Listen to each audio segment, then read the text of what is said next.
Our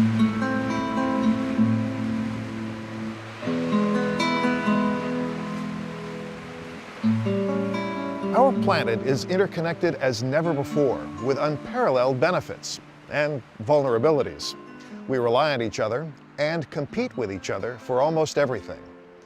To avoid dangerous conflict, we need to look beyond our local interests to see the world through international focus.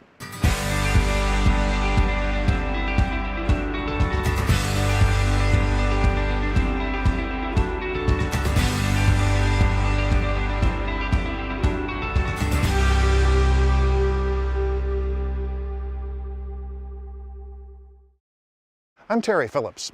On this program, we'll scratch beneath the surface and explore those things that tie us together or can drive us apart.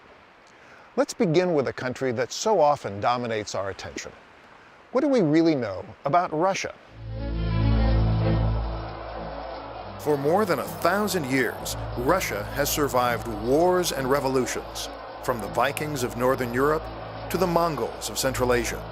This country grew through invasion and conquest, exploration and commerce, eventually becoming a global power, the largest nation on Earth. By the 19th century, Russia's vast empire extended more than halfway around the globe to this spot on the northern California coast. Fort Ross was established here to supply Russian colonists in Alaska with their agricultural needs and to hunt for fur seals. This settlement very nearly led to an alliance between the Tsar and the King of Spain. In fact, if not for a fluke of history, the land I'm standing on might have remained a part of Russia. I'll tell you that story at the end of this program. Today, Fort Ross is a restoration of that original settlement, effectively a museum operated by the California Parks Department. The Russians have left. So, why does all this matter? It matters because history influences current events. We'll see how Russia's past continues to affect its international relations, particularly with the United States, and we'll try to figure out where these two countries are headed. But first, let's focus on the Kremlin. This fortress at the heart of Moscow is the physical and symbolic seat of governance in Russia, overlooking Red Square and St. Basil's Cathedral. From inside these walls, from monarchs to Bolsheviks to now, Russian rulers have been deciding the fate of their nation. This complex houses some of the country's most valued treasures and serves as official residence for the head of state. Beyond infrastructure, the Kremlin represents Russia itself. The question of national identity can be complicated. Professor Andrei Tsigankov was born in the USSR. He teaches political science at San Francisco State University. I asked him to explain what it means to be Russian. Of course, Russia today is different from the Soviet Union. Ethnically, today, 80% or more of people who live in Russia are ethnic Russians, whereas in the Soviet Union it was 50-50.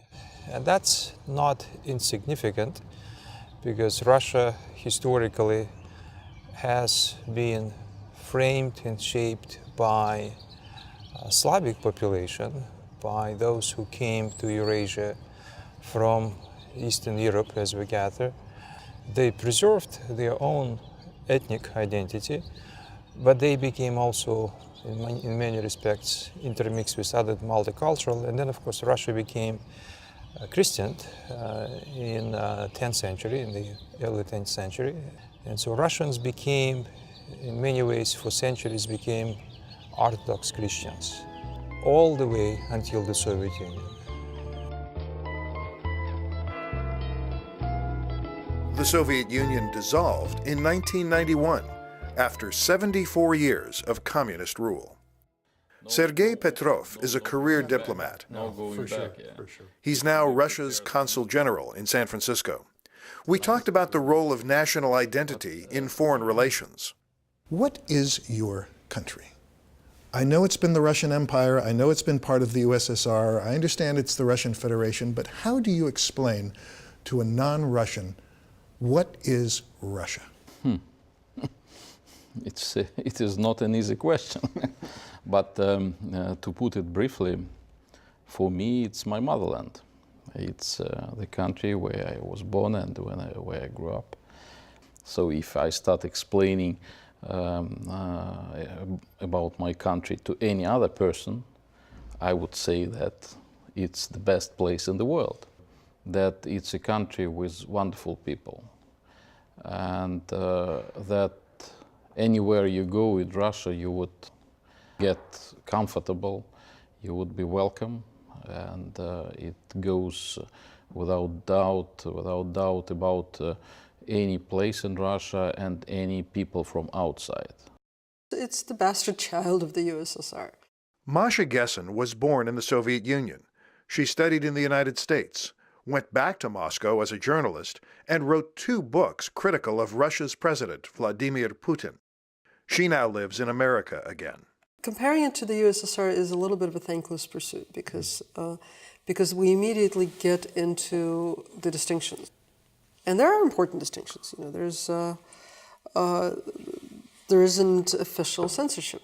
The media are dominated by the state, but they don't actually have censors clearing every piece of writing. Apparently, that's not necessary to exert near total control over the media. For the moment, the borders are open. And for the small number of people who do take advantage of it, that's a huge difference between life 40 years ago and life now. But I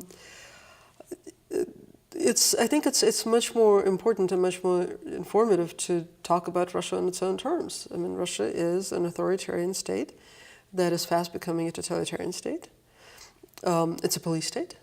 It's a state that controls its population through fear. It's a state where there hasn't been public conversation in 13 years since the state took over the media. That's a whole generation that has grown up in the absence of any kind of public politics or public conversation. It's a pretty sad place, and it's a scary place. Markos Kounalakis is a longtime friend and colleague. We both reported from Eastern Europe and the collapsing Soviet Union during the 1990s.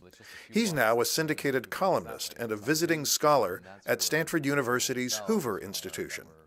I talked with Markos in his San Francisco apartment. When you and I were watching the last red hammer and sickle flag lowered from the Kremlin rooftop, I turned to you and I said, so it's no longer the USSR, what is it now? And you, without missing a beat, said it's not the USSR, it's the new SSR.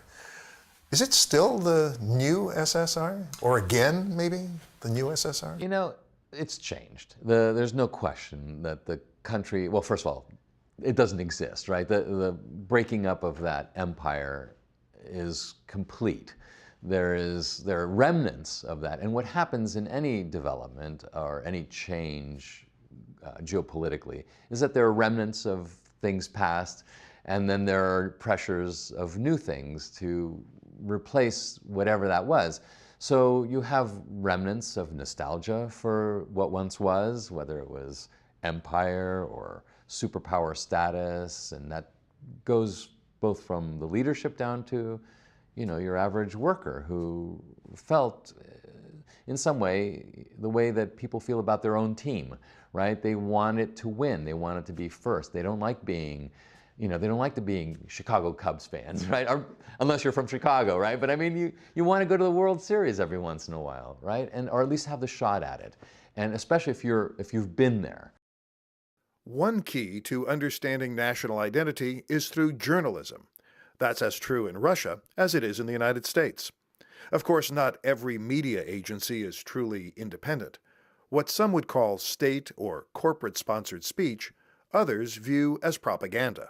Let's see what Yekaterina Zabrovskaya thinks about all this. We'll get her on Skype here. Hi, Terry. Hi, Yekaterina. How are you? How are you? Very well, thanks. How are things in Moscow? Excellent. Thank you. Good. You know, most of our viewers won't know very much about Russia Direct. You're the editor-in-chief. Tell me about this organization, please. So Russia Direct is a new analytical outlet. We were launched in June of 2013. Our main focus is on Russian foreign policy and Russia's role in the world and Russia-US relations. Would you say that what you do is journalism? You're a journalist, I know, but is Russia Direct a news organization? It's not a news organization. It's an analytical media outlet, but yeah, I would call it journalism, of course. Okay. So tell me about the news standards. You're familiar with U.S. News standards and those in other countries. Tell me about Russian news standards. Are they the same? Are they different? Well, I would say that Russian media market is very much like media market in the world, in other countries, in America and Europe. So, you know, if we're talking about news coverage, the focus is on the speed. It is very important to be first. It is sensationalism. And, you know, if we're talking about TV, it's a good picture and, you know, great quotes, emotional quotes. I don't watch Russian TV or try not to treat it seriously because they have a different goal in mind, and in many cases I can't call it good reporting or good journalism. Journalism as a profession has existed in Russia in the last quarter century. It's disappearing. It's an endangered species, but it has existed in Russia, and it's been an extremely dangerous profession. According to the Committee to Protect Journalists, it's one of the most dangerous countries to be a journalist. It's probably the most dangerous country that is officially at peace. It also consistently ranks among the highest countries on the CPJ's impunity index. So not only are you likely to be killed or attacked for practicing your profession, it's also extremely unlikely that whoever kills or attacks you will be punished. In Masha Gessen's account of the feminist punk rock protest group Pussy Riot, as well as in her earlier investigative biography of Russia's president, she portrays Putin's leadership as being tyrannical. Markos Kounalakis agrees and talks about potential fallout from that authoritarian rule. I think it's hard for Putin to find a way out that is not more repressive, that is not more restrictive, because while in the short term it may not seem as if he's going to have much economic challenge to what it is he wants to do, I think in the long term it's actually going to cost him. And as those pressures build, the only reaction will be that of more repression and control.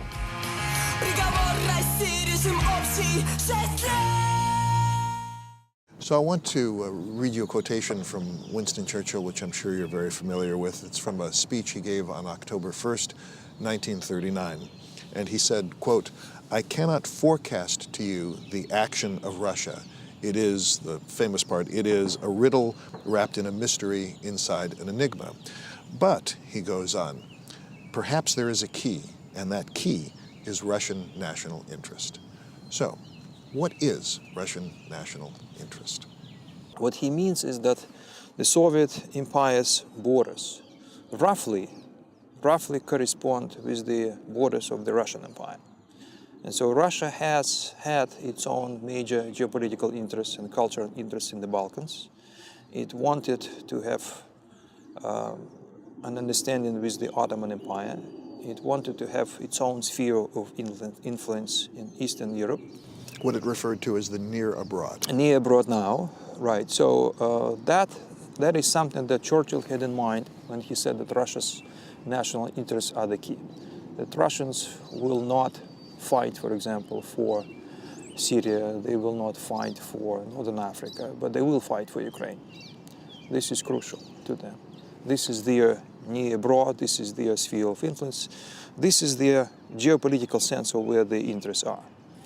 And what Russians are doing now also, after the end of the Cold War, they are global They are trying to conduct global foreign policy, but primarily for the purpose of preserving its control, its influence over this area of Eurasia, former Soviet Union, and Ukraine, of course, is the absolute priority. For Russians, Ukraine is crucial for so many reasons.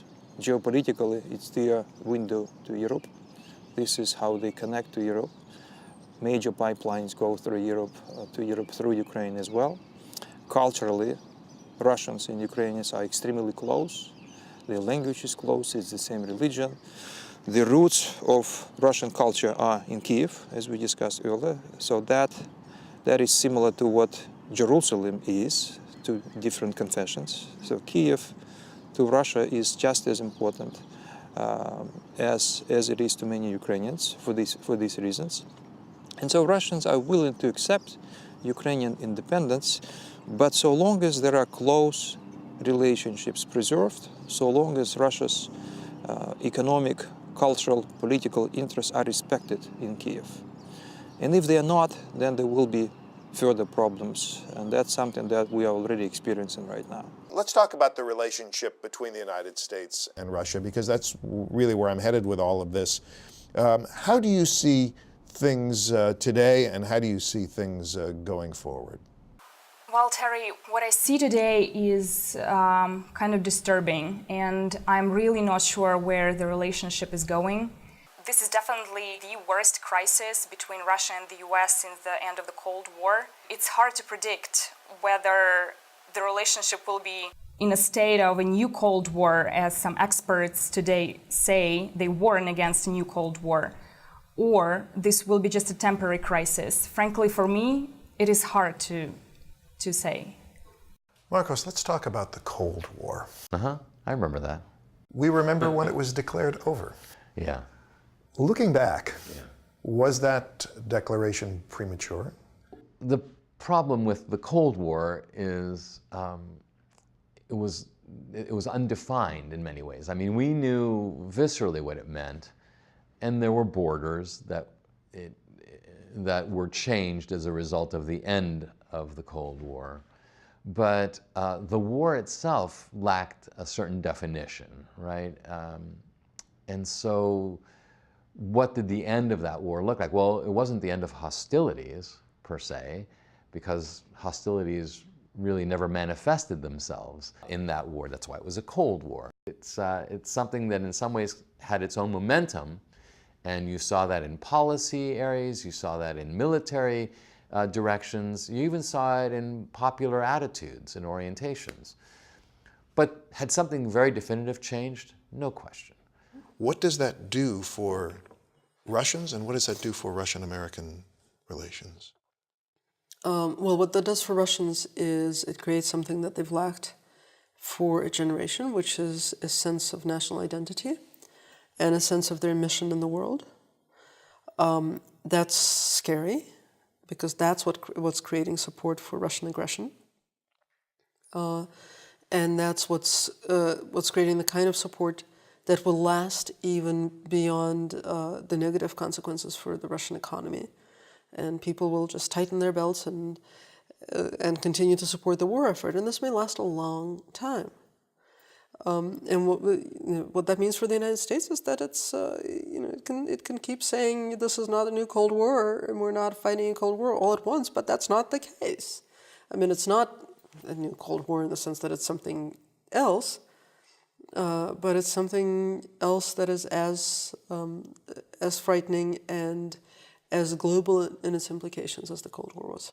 Some people have said to me that they believe this is perhaps the greatest crisis in Russian-American relations since the end of the Cold War. Do you agree with that?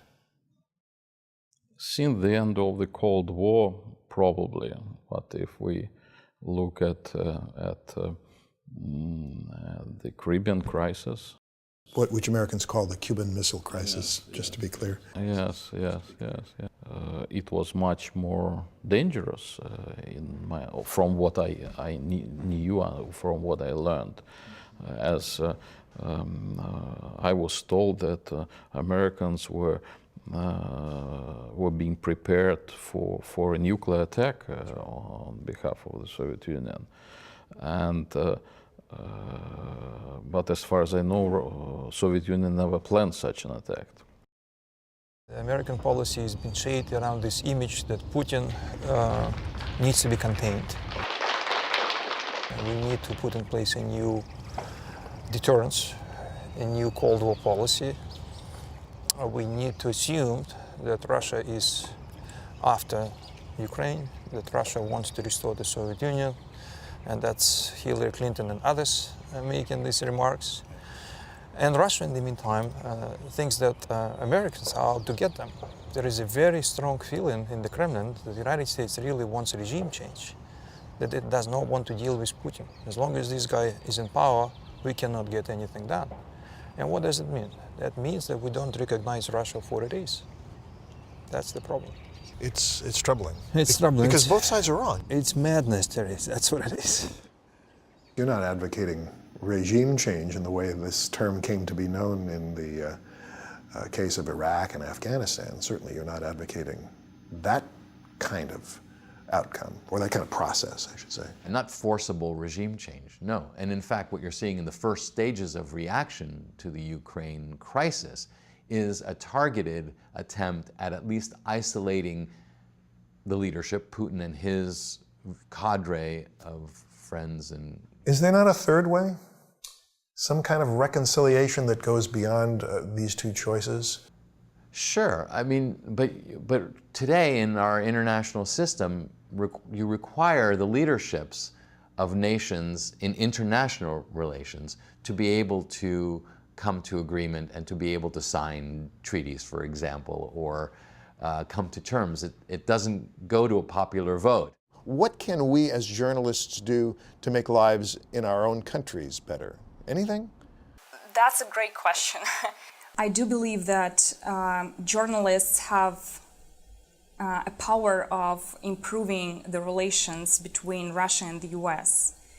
I think that by reporting fairly, by presenting facts, and by presenting both sides, or the opinions on both sides, we can first improve mutual understanding between our countries. Second, we can eliminate stereotypes that affect our relations so badly. And third, we can kind of help both countries treat each other with respect. Can you be optimistic I can't be optimistic. Yeah. I'm extremely pessimistic. And I'm pessimistic because I think that what I didn't realize in the 90s, when I was optimistic, was just how much damage the living in a totalitarian society does to the soul and to the very fabric of society. The present situation is pretty tense in our relationship, but again, I'm an optimist, and I believe that we would be able to negotiate, and we would be able to understand, and we will be able to find a common ground in this situation and in many more situations that could arise. Fort Ross still holds a special appeal for many Russians. They appreciate its historical significance, and perhaps a bit more than that. On this day, I meet Vadim, who is from the town of Izhevsk. It's his first visit to Fort Ross. Sergei was born in Moscow, but now lives in America. He's been here 4 times. Американцы сохранили все-таки это вот достояние, и тут и наша какая-то история русская, и Америка все-таки это сохранила все. Мне очень радостно, что действительно так. Если я хорошо понимаю, это место, где американец и русский хорошо работал вместе. Да. А сейчас как вы думаете, как вы видите? Сейчас я вижу полный упадок отношений. Ну да. Сейчас плохо. И последний вопрос. Мы Россия и Америка, мы куда пойдем? А я думаю, что в конце концов будет все хорошо. Вот. Сейчас пока, да, трудный период. Но Долго дорога. я думаю, что люди же у нас стали больше общаться уже между собой. От людей же тоже что-то зависит. Вы оптимист? Я оптимист, потому что иначе чем тогда жить? Вот период это кончится. How do great powers avoid conflict? Once upon a time, international alliances were forged through marriage. 200 years ago, here in Northern California, Russia's envoy, Nikolai Petrovich Razanov, fell in love with Maria Concepcion Arguello, the daughter of the Spanish governor. He was 42. She was only 15. Before getting married, Nikolai headed to St. Petersburg to see the Tsar. But along the way, while riding through Siberia, he fell ill and died. There would be no marriage and no Russian-Spanish treaty. Today, nations have other ways of forging alliances. Global organizations, while far from perfect, give countries a chance to meet and discuss their differences. Adversaries often work together. But misunderstandings can lead to miscalculations, sometimes with catastrophic results. That's why it is so important to look for common interests rather than opposing positions. I believe this requires keeping an open mind and an international focus. Well, I can tell you political jokes if you like.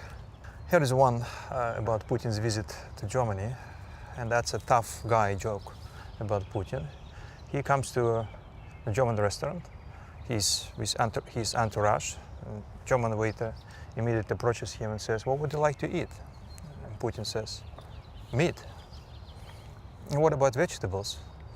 Putin looks around his entourage and says, "They will eat meat too."